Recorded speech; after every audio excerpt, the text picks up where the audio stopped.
A factory worker father hurriedly excused himself upon her announcement. As soon as she uttered those words, my stepmother, with a wicked grin, impulsively splashed tea onto my dad's face. Beside her, she burst into laughter. Surprisingly, my stepfather made no effort to reprimand her. The stain on the suit my dad had meticulously cleaned for this occasion rapidly expanded. Fortunately, the tea was lukewarm, nearly cold, alleviating concerns about burns. Amidst my astonishment, I handed a napkin to my dad while Tom, in a panic, tried to dry his father-in-law's suit. Even in the midst of worrying about potential injuries, Tom couldn't help but laugh at the absurd behavior of his parents. Throughout this chaos, my dad remained silent, stood upright, and pointed at them, declaring, "Well then, I'll just ruin your company." The unfamiliar sternness in his voice caught me off guard. He took my hand, and we left the chaotic scene behind. Tom scolded his parents before quickly joining us. "I'm really sorry, father-in-law. I'll make my parents apologize later." He apologized, but my dad, with a grave tone, reassured him, "No need. We're done with them anyway." He patted Tom's shoulder as we walked away from the tumultuous O'Connor household. Allow me to introduce myself. My name is Yvonne Warner, a 26-year-old office worker. Raised by my single father after losing my mother at a young age, I admired his dedication to both work and family. My father, in charge of a factory, managed to attend all my school events, even if he had to rush back to work afterward. In college, I met Tom, 2 years my senior, who was gentle, sincere, and polite. Despite his popularity, he accepted my confession, but there were concerns about his relationship with his parents, which he didn't elaborate on. We continued to date, and although Tom lived alone, he occasionally visited his parents, always looking exhausted afterward. Tom prioritized me in our relationship, and I was proud of him. I wanted to introduce him to my dad, and when a day finally came, it was a mix of fear and excitement.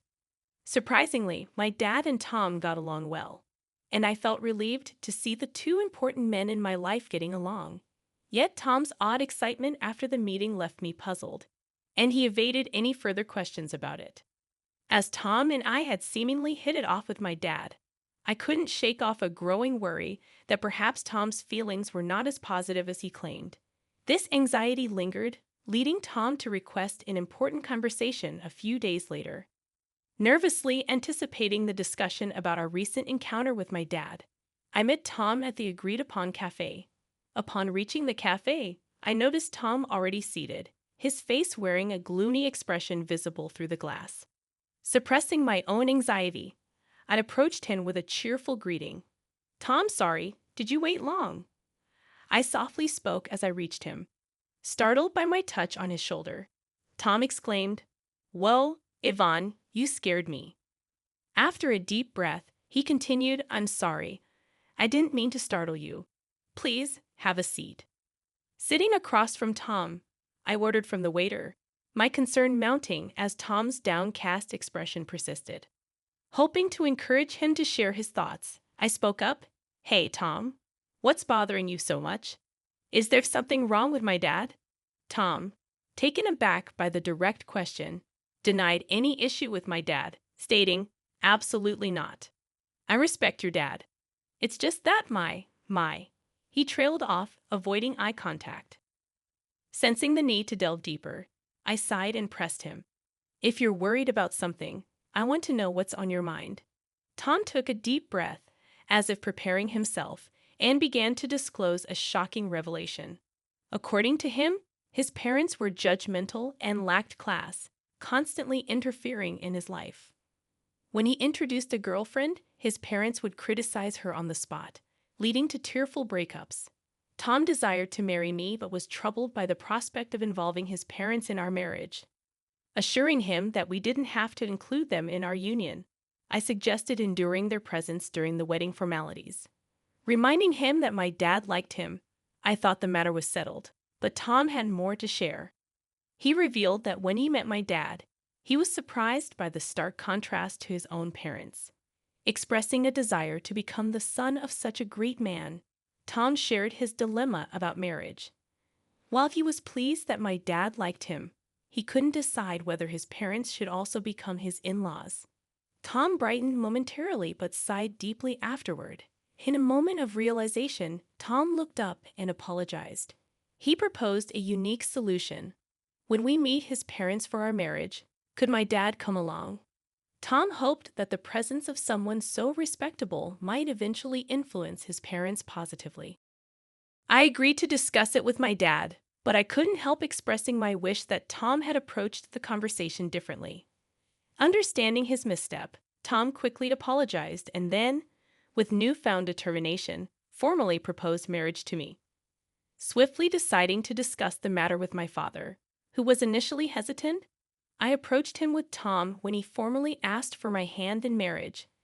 After obtaining my father's agreement, Tom and I arranged a date to meet his parents. On the appointed day, dressed in our best attire, we stood at the front door of Tom's family home, preparing to meet his parents for the first time. Given the unsettling stories I had heard about Tom's parents, my nerves were understandably on edge. My father, attempting to lighten the mood, encouraged us not to be too tense, assuring that Tom's parents were just overly concerned. His supportive pat on the back eased my anxiety slightly. When Tom rang the doorbell, there was no response, causing a momentary panic. Tom rang again, but still, there was silence. Not wanting to create a bad impression, Tom excused himself and entered the house first, leaving my father and me exchanging concerned glances. After what seemed like an eternity, Tom reappeared, looking flustered. Before I could inquire about the delay, he made excuses with a forced smile, promising us they would be ready soon. My father sighed in exasperation, and I couldn't shake the growing worry that this incident might jeopardize our wedding plans. Finally, Tom ushered us inside, where his parents awaited us. However, their demeanor was peculiar. His mother greeted us with a sly grin, while his father seemed disinterested, looking away. Despite the tense atmosphere, I decided to proceed with the introductions. Tom, regaining composure, introduced both my parents and me. Despite the warmth of his thoughtful introduction, his parents sneered, and the atmosphere remained strained. In an awkward turn of events, Tom's mother splashed tea on my father, staining the suit he had meticulously cleaned for the occasion. Shocked, I offered my dad a handkerchief while Tom panickedly tried to wipe off the tea stains. His parents, laughing in response, only fueled Tom's anger. My father, standing up, pointed at them and declared, "Then I'll ruin your company," a tone and statement I had never heard from him before. Taking my hand, he left the house, leaving Tom's parents in the wake of Tom's scolding. Returning to our house with Tom, my father changed clothes, and Tom earnestly apologized for the incident. I could hear my dad's troubled voice during their conversation. Although I was shocked by Tom's parents' actions, I knew they wouldn't be easy to get along with. Seated on the living room sofa, clenching my fists, I replayed the event in my mind, seething at the insult directed at my dad. When my dad and Tom finished changing, Tom immediately apologized to me, almost bowing down, expressing regret for not anticipating such behavior from his parents. His sincerity was evident, and he didn't even ask for forgiveness. Feeling the need to apologize as well, I took Tom's hand as he kneeled on the floor, expressing my regret for suggesting the meeting without fully understanding the situation. Unexpectedly, the situation took a serious turn, and I felt compelled to apologize to my father for the unintended consequences of my thoughtless suggestion. His troubled expression and shrugged shoulders conveyed the difficulty in addressing the situation. Determined to understand the gravity of my dad's threat, I sought clarification. "Dad, was what you said true? Are you really going to ruin their company?" To my question, my dad glanced at Tom and nodded firmly, affirming his intent. My father, the CEO of a renowned local enterprise, revealed that their business was already struggling.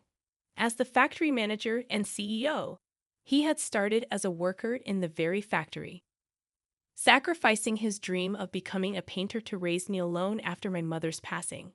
He worked tirelessly and climbed the corporate ladder through several promotions, Eventually, he took over as the CEO when the former CEO retired. During our recent visit to Tom's family home, we discovered that one of the subsidiaries managed by Tom's father, my father-in-law, belonged to my dad's company. Unfortunately, Tom's parents' prejudices and Tom's mother's premature actions prevented this from being clarified, leading to the present situation. My father explained that his company faced management difficulties, contemplating downsizing without resorting to layoffs. Regret was evident in his words as he considered the impact on his employees.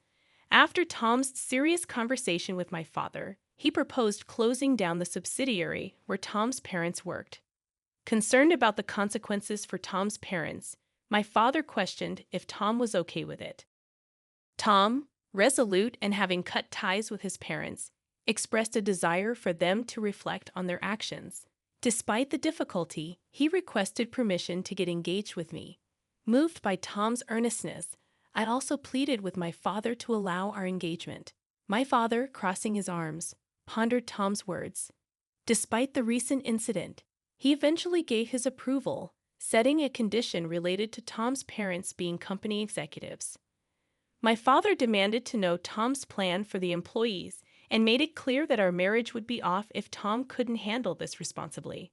A few days later, Tom presented a plan to my father for his father's company's employees. He had arranged a meeting with my father to discuss possible job placements for all the employees. Tom showed genuine concern for their transition and offered to work for free until they were settled and producing results. He expressed his eagerness to compensate for any shortcomings with his work and salary, and once settled, to re-engage with me. Tom, demonstrating his earnestness, saw himself as partly responsible for his company's collapse and wished to be a positive force in the situation. Upon returning home, I discovered that our marriage would be delayed due to an unavoidable circumstance. When I greeted my father, he expressed, "Welcome back, Ivan. You heard right. I'm sorry for deciding such an important thing on my own, but I thought it wouldn't be fair if I were the only one happy." While he apologized, I seized the opportunity to propose working in the company with Tom, offering to work for free. I insisted that my father should accept Tom's proposal. Despite Tom's attempts to dissuade me, I desperately begged my father, who initially remained silent. After repeated pleas, he uncrossed his arms and quietly nodded. Meanwhile, Tom's parents had yet to apologize. My father seemed to have been waiting for them, but the time had passed. He began preparations to take over Tom's father's company. Time passed, and the day arrived when the company collapsed. Tom's parents summoned us to their home, where a crowd of former employees protested the company's closure. They accused us of being the root of all evil and blamed me for seducing Tom and ingratiating myself with my father. Despite the accusations, Tom attempted to calm the former employees, explaining the situation and offering new job placements. Ignoring his parents' outbursts, Tom apologized for the inconvenience caused and promised to work with dedication.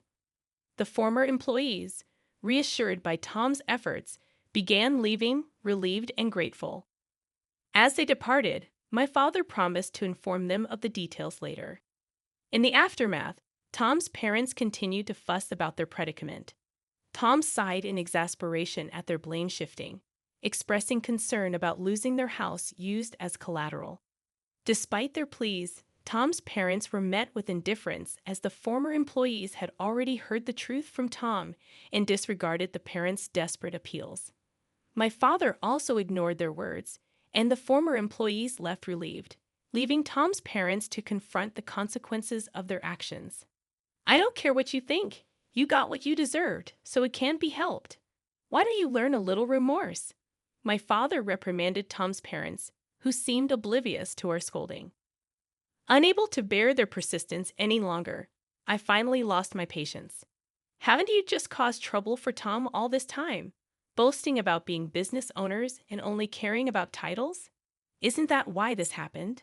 My words left his parents speechless, seemingly ready to retort, but halted by my father's decisive intervention. He made it clear that he wouldn't allow them to speak further. A business owner is supposed to take responsibility. You should at least complete your final task properly. Left without a response, Tom's parents were scolded collectively and could say nothing more. Leaving them behind, we left the scene. And eventually, Tom's parents lost everything: the company, the house, and the land. They never provided any guarantees to the former employees and evaded responsibility. After losing everything, they reached out to Tom for help. But having cut ties with them, Tom coldly turned them away. Now, they were probably in jail, and we heard nothing from them since. Even if they got out, they still had a debt to the former employees, so the situation remained dire. Afterward, Tom and I quit our jobs and joined my father's company.